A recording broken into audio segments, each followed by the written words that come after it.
다음은 법조 전문이죠. 민지숙 기자. 네, 이번 아이템 서초동 소식입니다. 네. 이재명 이번엔 나홀로 유검 무죄, 무검 유죄입니다.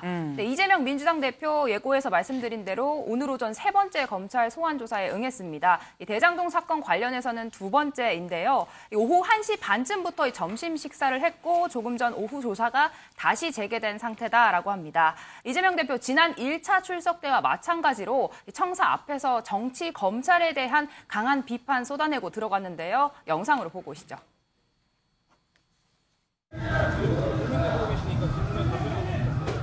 벌써 세 번째입니다. 사실 많이 억울하고 많이 힘들고 많이 괴롭습니다. 지금처럼 포토라인 플래시가 장렬하는 이 공개 소환 회술래 같은 수치입니다. 그렇지만 제 부족함 때문에 권력의 하수인이 된 검찰이 이제 권력 그 자체가 됐습니다.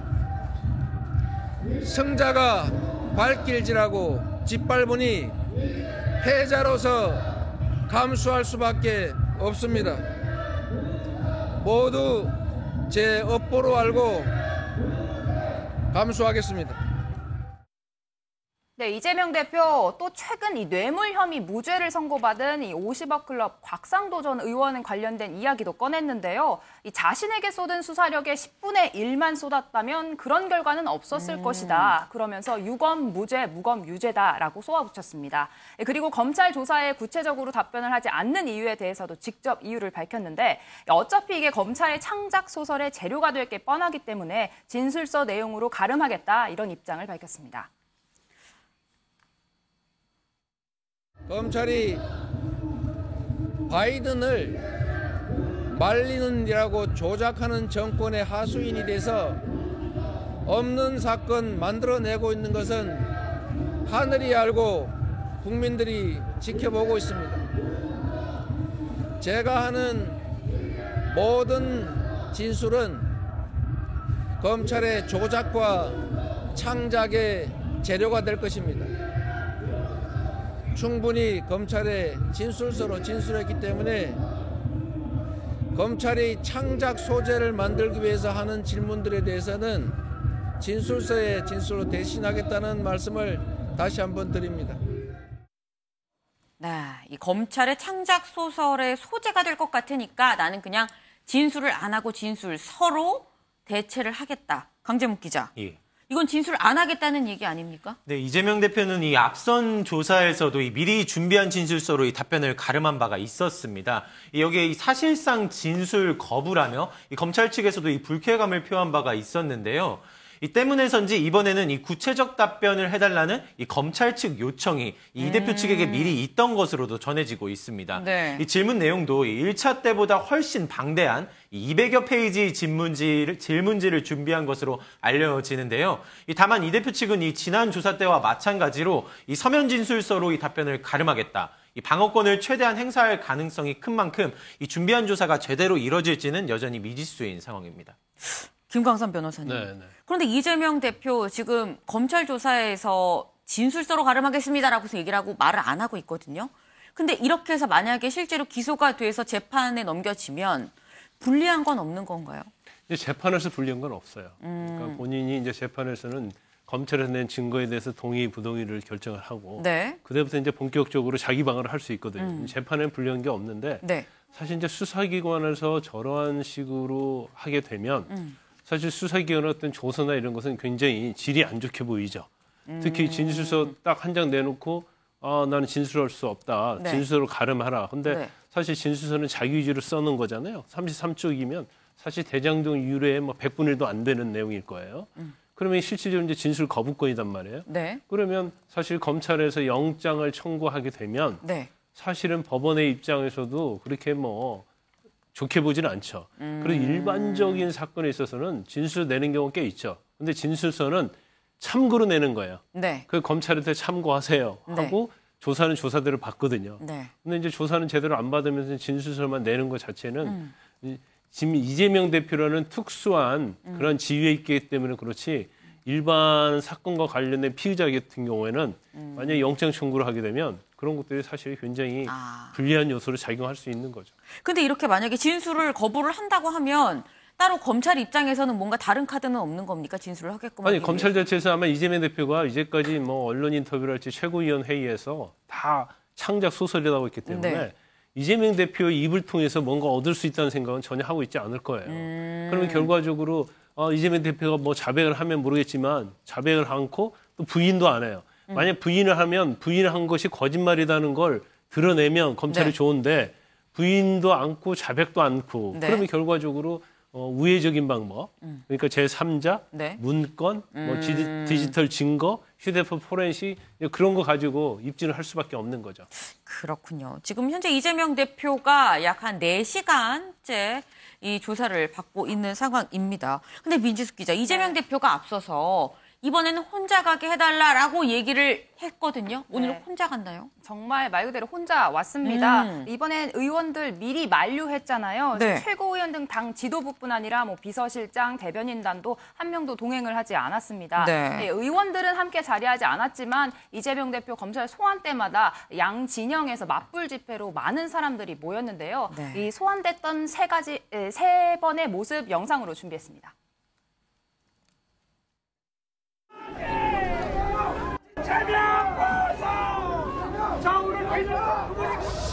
자, 이제 좀 조용해진 것 같으니까.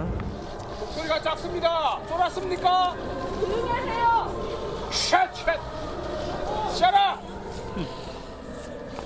지금 우리는 대한민국 헌정사 초유의 현장 그 자리에 서 있습니다. 신명한 말씀 부탁드리겠습니다. 왜 떨어요? 추워서. 오늘 이곳은 윤석열 검사 독재 정권이 법치주의를 그리고 헌정 질서를 파괴한 현장입니다.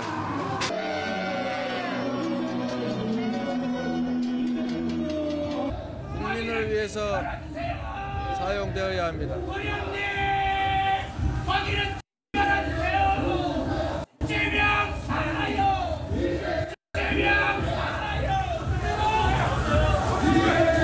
네. 다시 하겠습니다. 네, 방금 보신 것처럼 이재명 대표가 준비한 입장문을 읽어나가는 중에 양측의 고성이 이어져서 중간에 말을 멈추기까지 했는데요. 네. 이 중간에 한 남성이 이재명 대표를 향해 뛰어들면서 그 남성이 경찰에게 끌려나가는 모습도 포착이 됐었다라고 합니다. 그렇군요. 아니, 이재명 대표, 일단 오늘 뭐 11시가 조금 넘어서 지금 출석을 했습니다. 근데 이재명 대표는 11시에 오겠다라고 했지만 검찰은 사실 이보다 더 일찍 좀 와달라라고 했었는데 굳이 11시를 고집한 이유가 오전에 최고위가 있다, 내일을 하고 가겠다라고 얘기를 했었거든요. 민지숙 기자. 네. 이 최고위에서는 뭔가 검찰 출석 관련해갖고 얘기가 없었을까요? 네, 자신을 향한 검찰 수사에 대해서 직접 밝히지는 않았습니다. 언급은 없었는데 네. 그런데 모두 발언 직전에 이 네. 마이크가 꺼져 있는 상태에서 네. 옆에 있는 박찬대 최고위원에게 이런 농담을 건네는 모습이 무슨 포착이 말이야? 됐습니다. 저번에는 숫자를 세주더니 이번에는 왜 안 세주세요? 이렇게 물어봤는데 네. 이 대표에게 압수수색이 몇 건 이루어졌는지 그 숫자를 왜 이번엔 안 세주냐 이야기를 한 겁니다. 이 대표에게는 275건이 이루어지는 압수수색이 있었는데 그동안 김건희 여사 관련해서는 단 한 건도 이루어지지 않았다. 이 점을 우회적으로 꼬집으려는 질문이었습니다. 앞서 민주당은 이 검찰의 이 대표 압수수색에 대해서 이러다 기네스북 기록을 세우겠다 이렇게 비판하기도 했는데 이에 대해서 검찰은 법 집행기관의 노력을 원색적으로 비난했다며 유감 입장을 밝히기도 했습니다. 네, 우리 박찬대 최고님 저번에는 압수수색 숫자 세시던 이번에는 왜 안 세주셨어요? 지금 275건입니다. 275대 0. 75대. 기네스북에 오는 네. 수 있습니다. 네. 지금 이재명 대표 오늘 지금 3번째 검찰 소환 조사를 받고 있습니다. 오늘 받는 조사 지금 대장동 관련한 소환 조사인 건데 강재묵 기자. 예. 근데 마침 또 오늘 이 대표가 출석을 하는 날 또 새로운 대장동 관련한 새로운 얘기가 또 흘러나왔어요. 네, 이번 조사의 시발점이 되기도 한 것이 이 이른바 이 정여각 녹취록이죠. 네. 이 검찰이 지난 녹취록에는 이 없었던 내용을 이 새로 발견했습니다. 이 기존에는 이 민간 속기사가 이 작성한 내용 토대로 이 내용이 다뤄졌었던 건데요. 네. 이 검찰이 이 자료를 직접 다시 파악하던 중 이 새 대목을 발견한 것입니다. 이 앞서 녹취록에는 이 김만배 씨와 정여각 회계사 사이 대화에 이 내가 가지고 있는 게 49%의 반이야라고 한 것으로 전해졌었는데 네. 이 실제 녹음을 다시 확인해 보니 이 해당 부분에 이 내라는 부분이 걔네라 언급한 것으로 알려진 사실입니다. 이 지분을 약속한 대상으로 이 여럿을 지칭한 건데요. 네. 이 검찰은 이 김 씨가 말하는 이 대상을 정진상 전 실장, 이 유동규 전 본부장, 또 김용 민주연구원 부원장으로 판단하고 있는 중입니다. 네. 지금 문제는 이 정영학 변호사의 녹취록이 과연 이 믿을 수 있는 것이냐, 증거로 좀 인정이 되는 것이냐라는 여부가 좀 중요할 것 같은데 민지숙 기자. 네. 사실 그제 대장동 사건 첫 선고가 있었어요. 관련해서. 네. 곽상도 전 의원 지금 이 50억 아들 퇴직금 이 사건이 무죄가 나왔거든요. 그럼 정영학 녹취록 인정 안 된 거 아닙니까? 네, 대장동 일당으로부터 50억 받은 혐의 이 내용이었는데 이 재판에서 정영학 녹취록은 증거로 인정이 되지 않았습니다. 네. 김만배 씨가 이 곽상도 씨가 아들을 통해서 돈을 달라고 했다 이런 발언이 녹취록에 담겼다라고 하는데 이 재판부는 이게 곽상도 본인이 아니라 그의 아들을 통해서 건너들은 내용이기 때문에 이 뇌물 혐의를 입증할 직접적인 증거 효력이 없다라고 판단을 했습니다. 네, 이 판결 소식을 들은 이 민주당 의원들은 이번 곽상도 전 의원의 이 재판 결과가 이 대표 수사에도 영향을 줄 것이라고 설명했습니다. 이 검사 출신인 이 조응천 민주당 의원은 이 정여각 녹취록의 증명력이 이 고스란히 다 부정됐다며 이 아들에게 준 것도 이 결부를 시키진 않는데 어떻게 김용, 정진상 등과 이 대표를 결부시키냐 이 지적을 했거든요. 직접 듣고 오시겠습니다. 정영학 녹취록을 근거로 해서 이때까지 되어 왔던 것들 굉장히 문제가 많고 측근들에게 준 것들 그건 결국은 이재명 대표에게 준 것이다 라는 논리로 지금까지 접근을 해왔는데 아니 아들에게 준 것도 아버지한테 준 게 아니라고 하는 건데 지금 뭐 완전히 남이에요. 남이고 뭐 상관없다고 지금 난리를 치고 있습니다. 팔팔 뛰고 있습니다. 그게 어떻게 공동체가 되죠? 예. 뭐 그러면 김용, 정진상 뭐 이런 분들은 이 대표랑 어떻게 결부를 시키죠? 아하. 저는 훨씬 더 어렵다고 봅니다. 훨씬 더 어렵다. 네, 이 곽상도 전 의원 사건에서 정영학 녹취록이 증거로 인정이 안 된 이유를 보면 녹취록에 나오는 거는 이 이른바 김만배 씨가 얘기하는 누가 그랬대라고 말하는 전원인 거고 이 전원의 당사자들이 직접 재판에 나와서 얘기하기를 뭐 이랬다 저랬다 직접 재판에 나와서 한 얘기가 있기 때문에 녹취록 자체는 오히려 배척을 하고 실제 법정 증언을 증거로 삼겠다라고 해서 지금 이 녹취록이 인정이 안 된 건데 장유미 변호사님. 이재명 대표 대장동 사건도 사실 어떻게 보면 마찬가지 아닙니까? 그렇다고 봐야 되는 부분이 있죠. 사실 이 녹취록과 관련해서 재판부가 좀 거기에 들어가 있는 내용들도 좀 믿기 어렵다고 판시를 합니다. 근데 내용 자체는 상당히 구체적이에요. 뭐 5개를 주겠다. 이게 5억이냐 50억이냐 김만배에게 대묻습니다. 아 이거 50억이야. 아들 통해서 받게 하겠대. 실제로 50억이 건너갔잖아요. 그런데 왜 이 진술 믿기 어렵다고 법원이 판단했냐면요.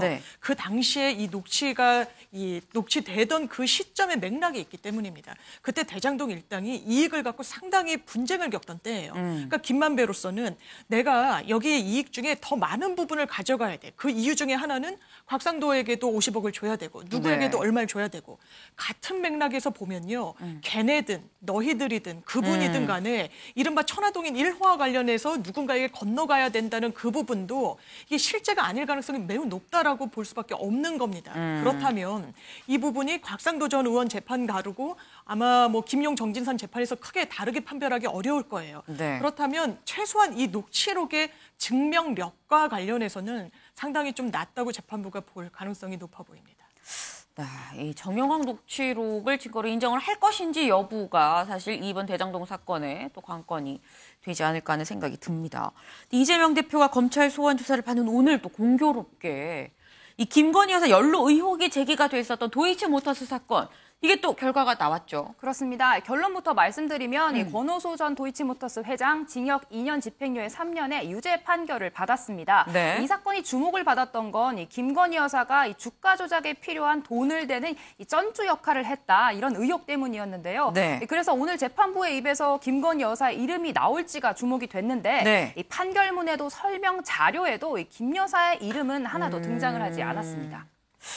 지금 판결문에도 그리고 선고부 주문에도 전혀 등장하지 않았다라고 지금 얘기를 했습니다. 하지만 야당에서는 지금 야당, 민주당을 중심으로 한 야당에서는 김건희 여사 특검법을 만들어야 된다, 계속 지금 추진하고 있는 거 아니에요? 그렇습니다. 민주당 사실 오늘 재판의 유무죄와 관계없이 특검을 밀어붙이자라는 입장이었는데 오늘 오전 최고위 발언 듣고 오시죠. 대통령의 아내는 법 위에서 군림합니까?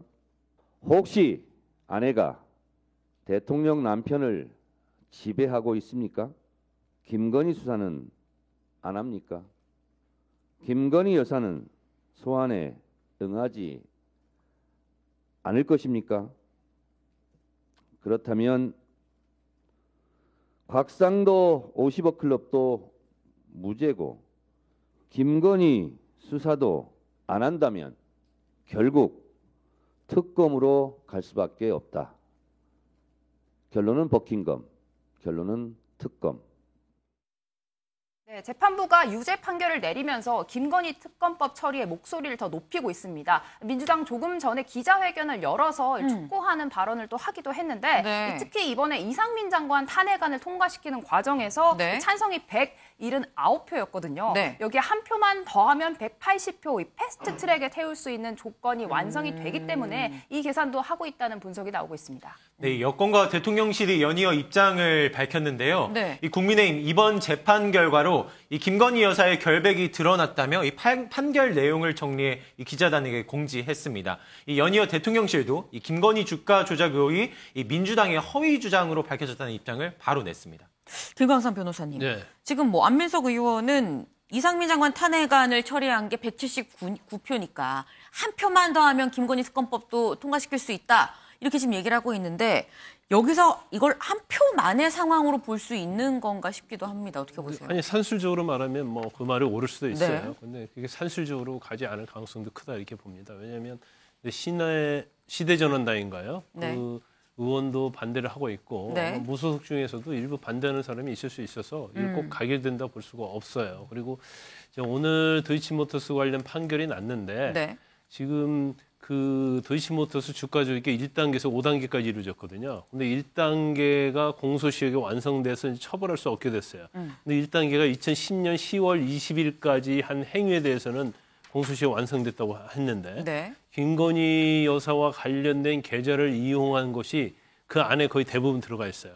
그러면 특검을 한다고 해도 이미 공소시효가 완성이 됐기 때문에 네. 사실은 이걸 처벌할 수가 없는 그런 상황일 수가 있죠. 더군다나 이제 특검을 하게 되면 이제 특검 법안을 네. 통과시켜야 하는데 결국 대통령이 거부하면 또 결과적으로 특검이 갈 수 있는 방법이 굉장히 어렵다, 이렇게 봅니다.